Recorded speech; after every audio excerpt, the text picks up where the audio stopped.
Bö. Tämä pieni video kertoo ihmisten ystävällisyydestä, auttamishalusta ja pohjoismaisesta yhteistyöstä. Mä olin viime kesänä lomamatkalla Pohjois-Norjassa Vesisaaren lähistöllä ja tyypilliseen tapaan tallensin sitten näitä mahtavia Norjan maisemia auton ulkopuolelle kiinnitetyllä GoPro-kameralla. Kamera oli kiinni sellaisella isolla Manfroton imukupilla auton ikkunassa ja siinä välissä oli sellainen 80 sentin mittainen alumiinikeppi. Tämä kamerasetappi on kulkenut mun koko YouTube-uran mukana ja sillä on kuvattu lähes kaikissa sähköautokoeajovideoissa eli se on ollut kiinni sadoissa sähköautoissa 7 vuoden aikana, joten se on ollut aika korvaamaton työkalu ja sille on muodostunut jo vähän symbolista tunnearvoakin. Imukuppi on ollut tosi luotettava, se on vaan muutaman kerran pudonnut tässä matkan varrella. No, kiinnitin sen kameran siihen auton sivuikkunaan Eckerössä ja sitten noin 15 kilometrin ajon jälkeen Höjvikissä muistin, että ehkä sen kameran voisi irrottaa, mutta eihän se ollutkaan enää siellä paikallaan. Nyt täytyy sanoa, että hyvä päivä muuttui vähän huonoksi, nimittäin mun rakas keppikamera, niin nyt se putos. Se oli siis pudonnut johonkin matkan varrelle ja mä ajelin sitä reittiä pari kertaa läpi ja koitin tiirailla tiukasti ojanpenkkoja, mutta etsinnöstä huolimatta niin en sitä kameraa sitten löytänyt. Seuraavalla laturilla tapasin kuitenkin mukavat norjalaisherrasmiehet ja heiltä sain ohjeet, että kannattaa ehkä laittaa katoamisilmoitus paikalliseen Vesisaaren Facebook-ryhmään. Mä olin jo ehtinyt reissulta kotiin, kun muistin sitten vihdoin laittaa sen ilmoituksen. Ja jo samana iltana postilaatikkoon kolahti viesti Maaritilta, joka oli löytänyt kameran talonsa läheltä tien penkalta. Jostain syystä se kamera oli lentänyt ihan vastakkaiselle puolelle tietä, joten sen takia mä en varmaan sitä sitten löytänytkään. Mä ajattelin kokeilla Facebookin voimaa ja laitoin suuntana Pohjois-Norja Facebook-ryhmään ilmoituksen, josko joku olisi tulossa Höjvikin seudulta Etelä-Suomeen, mutta aika hiljasta oli. Sitten pari viikkoa myöhemmin mä näin, että Jukka oli Hamningbergissä ja tulossa kotiin päin sieltä matkailuautolla ja pisti heti viestiä ja onneksi Jukalla oli aikaa ja tilaa ottaa tää mun keppikamera kyyti. Jukka ei kuitenkaan tullut ihan suorinta tietä Etelä-Suomeen ja matkalla oli aika monta koukeroa, jotka Jukka kuvasi sitten yllättäen sillä keppikameralla. Siis se GoProhan oli siis ihan täysin kunnossa sen tällin jälkeen ja imukupista oli vaan sellainen pumppunappula kadonnut. Mutta mennään nyt katsoa, että millaisia ne paluumatkan seikkailut sillä keppikameralla oli. Parempaa sähköä? Kyllä. Se jossa on Nesteen laatu. Neste MY. Uusiutuva lataus. Tuntuuko vakuutusasioiden hoitaminen vaikealta ja kivulialta työmaalta? Laita tarjouspyyntö osoitteessa www.pohjantahti.fi/Keski-Suomi. Parhaamme tehdään ja ollaan varmoja, että pystytään yllättämään positiivisesti. Kierrätä autosi vastuullisesti. Lisätietoja ja viralliset vastaanottopisteet autokierrätys.fi. Jukka tässä moro. On täällä Norjassa Vesisaaressa. Ja mä oon ollut lomamatkalla Hamningbergissä Bömiehen innoittamana.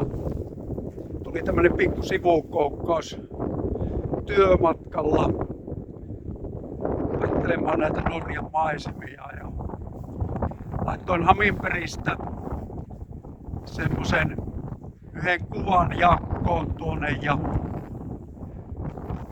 Harri kyseli sen jälkeen, että onko mä tosiaan Hamningbergissä ja mä kerroin, että oon ja sain tehtäväksi sitten ottaa Harrin kameran täältä. Se oli kuvausmatkalla Harrilla ja kamera itseessä täältä Vesisaaresta tienpenkalta. Tää on ihan ehyt. Ystävällinen asukas tuosta oli poiminut sen talteen ja pienen somepostauksen jälkeen niin Harri sai kiinni, että kuka se oli löytänyt. Mä en tätä tarinaa oikein tarkkaan tiedä, mutta anyway, mä toimitan tämän kameran nytten Harrille Electric viikonloppuna. Ja kamera näyttää olevan ihan ehyt. Ja varmaan kamerasta löytyy hyvää kontaktia vielä Hamminbergin reissulta. Ei kai siinä. Ei muuta kuin nähdään Electric viikonloppuna. Minäkin tuun sinne. Mä löysin tämän Harrin kameran tuolta Vesisaaresta ja ajattelin, että kuvaa Harrin puolesta näitä Norjan Stavangerin vuonon maisemia, niin vähän lisää. Että katsotaan mitä se Harri tykkää, kun mennään noin vaan kuvaamaan. Että kyllä tänne kannattaa tulla. Että täällä nämä maisemat, niin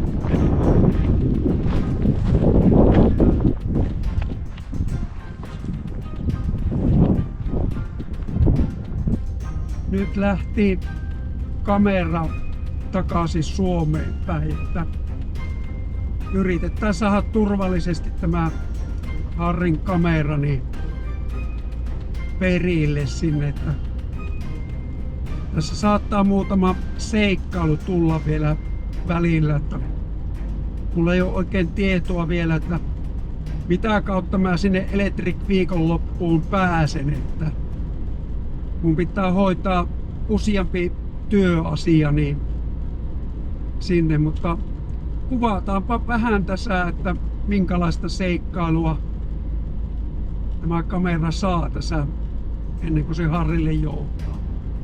Viikko aikaa toimittaa tämä kamera, että se on ainut riski on se, että täällä on nämä maisemat sen verran hyvät, että kerkiääkö sitä Electric viikonloppuun. Pitää yrittää. Mitenhän meillä tässä nyt käykö? Meillä on tässä tämmöistä arvotavaraa, niin joutaankohan me pysähtyä tässä tunnissa, että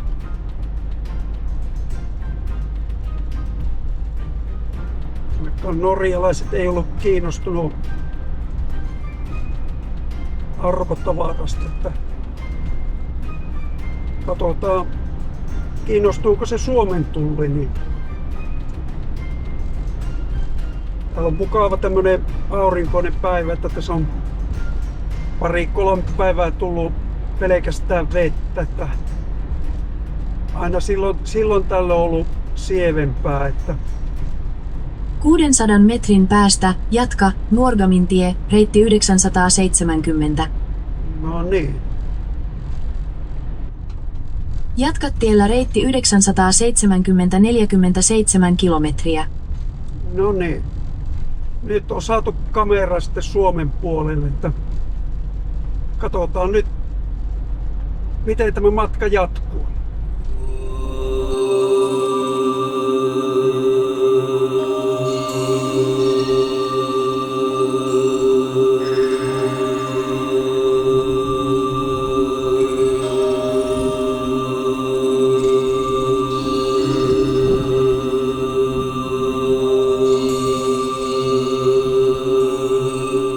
Nyt on päästy Suomen puolelle ihan kunnolla ja on tultu Ylläkselle Varkaankurun laavulla. Että tämä on niitä Suomen hienoimpia lehtokuruja.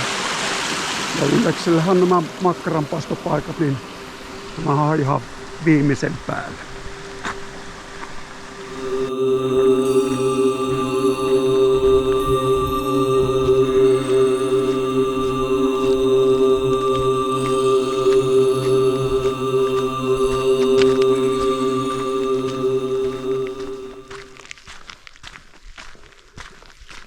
Tämä on yksi Suomen siisteimmistä luontopolkuista, että mä suosittelen tätä kaikille.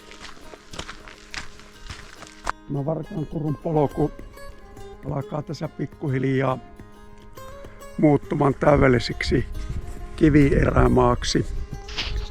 Ja tämän jälkeen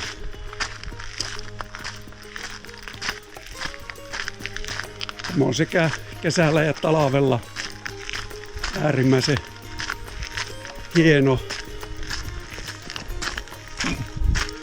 Tosin talvella täällä pitää ottaa aina huomioon lumivyöryt, että tämä on Suomen lumivyöryherkimpiä kuruja.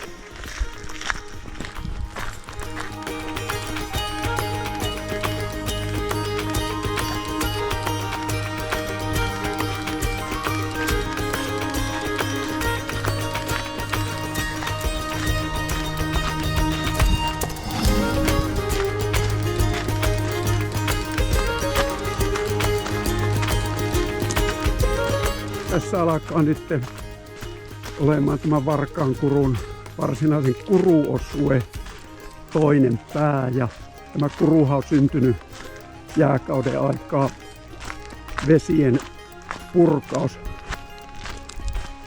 purkauksien vaikutuksesta. Ja on sinänsä mielenkiintoinen, että tämä veden kulkusuunta on ollut tällä kohtaa itään kautta pohjoiseen.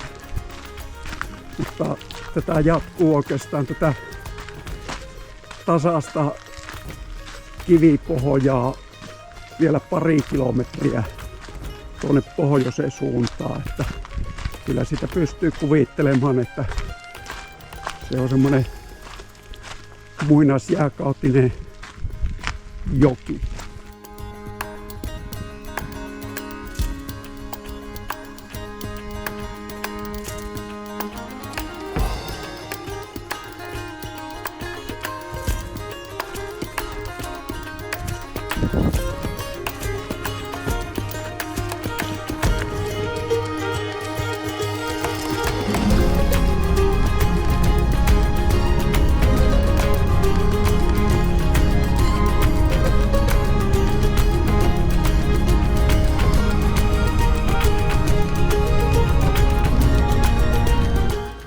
Kameran pelastusmatka on nyt pikkuhiljaa edennyt siihen, että lähdetään pikkuhiljaa siirtymään kohti Voikoskia, mutta meidän pitää suorittaa tässä semmonen pikkunen mökkihuoltokeikka tässä ennen sitä, että ei muuta kuin pannaan tähän tilapakettiautoon kamerasi ottamaan seuraavaa siirtyä. No niin, aletaan saapumaan tässä pikkuhiljaa Kalajoelle ja näytti olevan kulutuslukemani vajaa 22 kilowattia.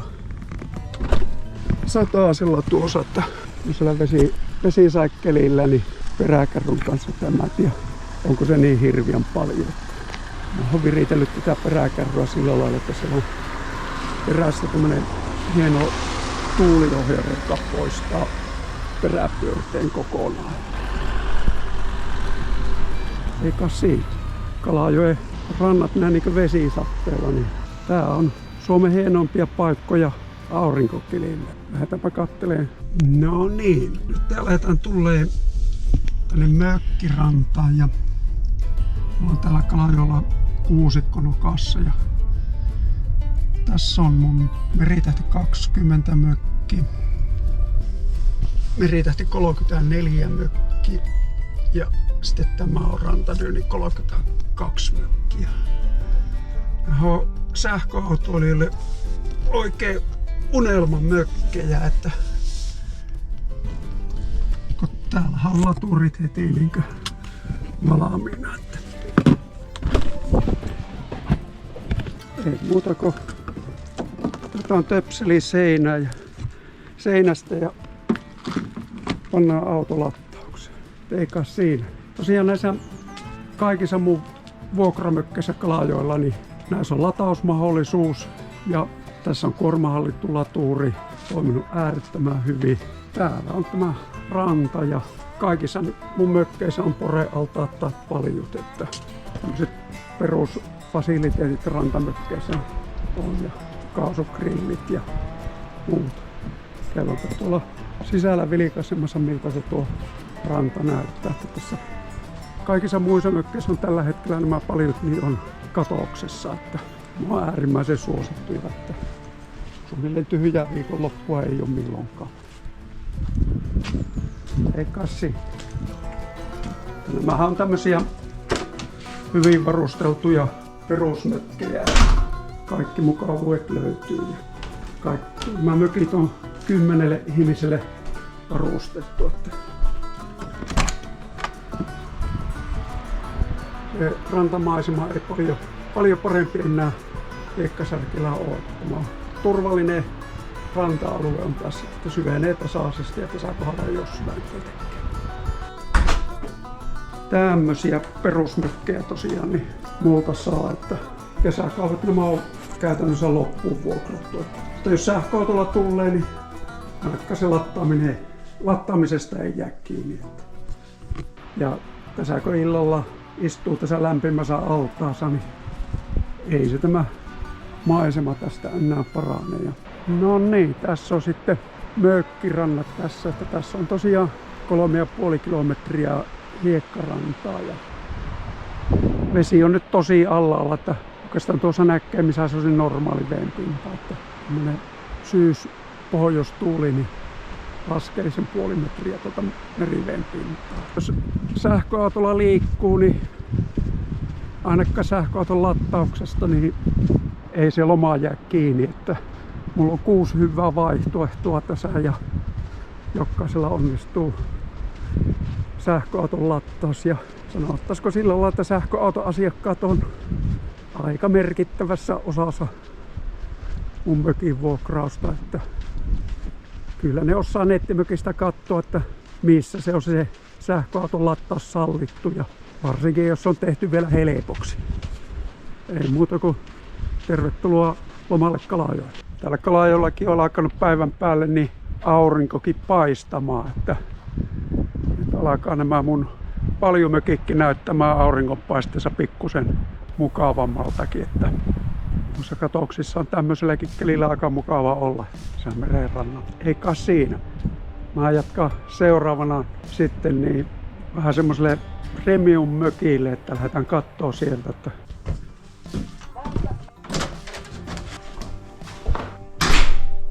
nämähän on sitten 145/200 neliöisiä. No niin. Matka on kohti Voikoskia alkanut tässä ja tässä on 260 kilometriä tultu ja pidetään tuossa lattaustauko niin tuossa Äänekoskella. Se on semmoinen hyvä puolivälistoppi, että tässä on nyt tultu kohta 3 tuntia ja näyttää olevan niin tässä sataisen vauhdissa niin 163 olevan tuo keskikulutus, että katsotaan minkälaisia lattaustehoja satutaan saamaan tuolla Äänekoskella. Siellä on vähän semmoista vanhempaa laturikantaa. Niin. No niin, saavuttiin tänne Äänekoskelle ja ladataan nyt vähän lisää.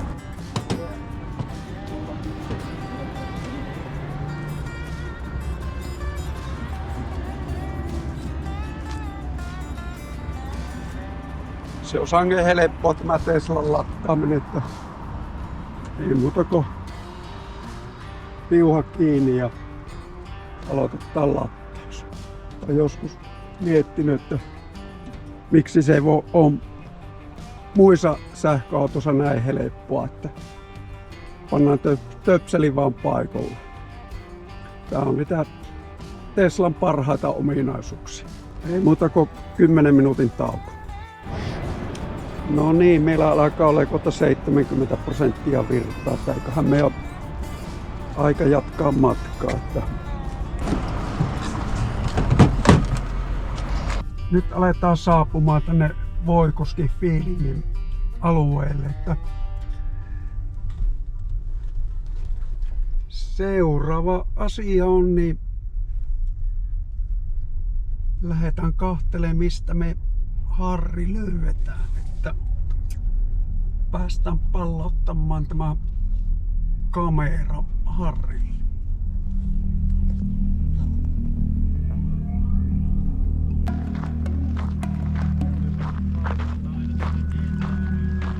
Hyvää päivää Harrille. tietää mikä mies sieltä tulee ja kenen kamera. Tää kamera on nimittäin käynyt pitkän reissun. Kyllä. Terveisiä Vesisaaresta. No niin, kiitos paljon. Näin luovutetaan tää mun keppikamera, joka on ollut pitkään kateessa ja nyt se on tullut melko lailla ehjänä takaisin. Yksi osa siitä on näköjään hävinnyt, mutta se on aika hyvin kuitenkin. Mut mehän laitetaan tää kuule heti kuvaamaan. Hei, kiitos paljon vielä, että toit tän mulle sieltä Norjasta. Tää oli kyllä hieno päätös tälle tarinalle. Joo. Tässä oli tällaista pohjoismaista yhteistyötä ja ihmisten avuliaisuutta. Ja Siinä on, sä oot täysin syyllinen siihen, että mä menin sinne Hamminbergiin ja mä muistin tämä kameraepisodin ja sitten siinä vaan kävi niin, että mä heitin Herjalaisen kuvan sieltä ja nyt ollaan täällä. nyt ollaan täällä. Nyt ollaan siis Electric Weekendissä, että tarina sai hienon lopun. Ja lentokone laskeutuu, sähkölentokone hetkenä minä hyvänsä, niin me viedään tää kamera heti hommiin. No niin, selvä. No niin, kiitos paljon. Kiitos. Joo.